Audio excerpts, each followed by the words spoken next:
دانشگاه‌های فرانسه یک به یک به جنبش ضد صهیونیستی می‌پیوندند. پس از دانشکده مطالعات سیاسی دانشگاه سوربن پاریس شاهد اعتصاب و تظاهرات ضد رژیم صهیونیستی و حمایت از غزه و فلسطین بود.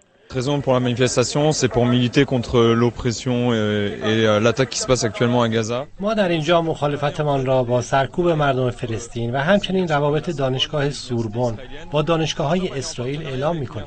چون همین دانشگاه سوربن 5000 نفر از دانشجویان خود را برای سرکوب مردم غزه به اسرائیل فرستاده.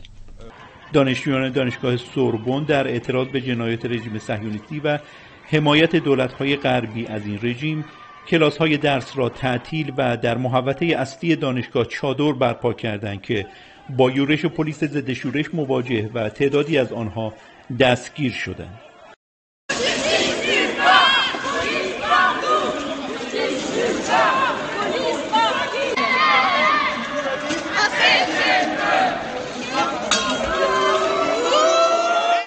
Les gouvernements occidentaux sont contre prendre position. می‌دانیم که دولت‌های غربی با تحریم اسرائیل مخالفند، اما ضد روسیه مجازات اعمال می‌کنند که خیلی ریاکارانه است. ما دانشجویان دانشگاه سوربن مخالف سیاست‌های دولت فرانسه و طرفدار آزادی فلسطین هستیم و حمایتمان را از مقاومت منطقه اعلام می‌کنیم.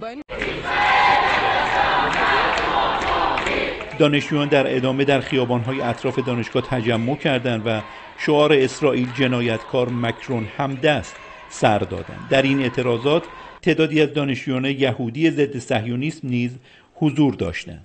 On est ici pour soutenir le mouvement des étudiants pour la Palestine. ما در اینجا هستیم تا از طرفداران مردم فلسطین حمایت کنیم. ما یهودیان مخالف صهیونیسم هستیم و مخالفتمان را با اشغال سرزمین فلسطین اعلام می‌کنیم.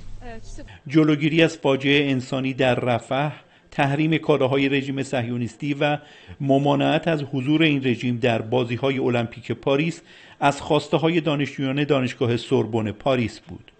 دانشجویان دانشگاه سوربن همچنین سکوت مجامع حقوق بشری رو شرم این مجامع دونستند و از اونها خواستند هر چه زودتر در خصوص فجایعی که این روزها در غزه شاهد هستیم صداشون در بیاد. شهسوار حسینی، خبرگزاری صدا و سیما، پاریس.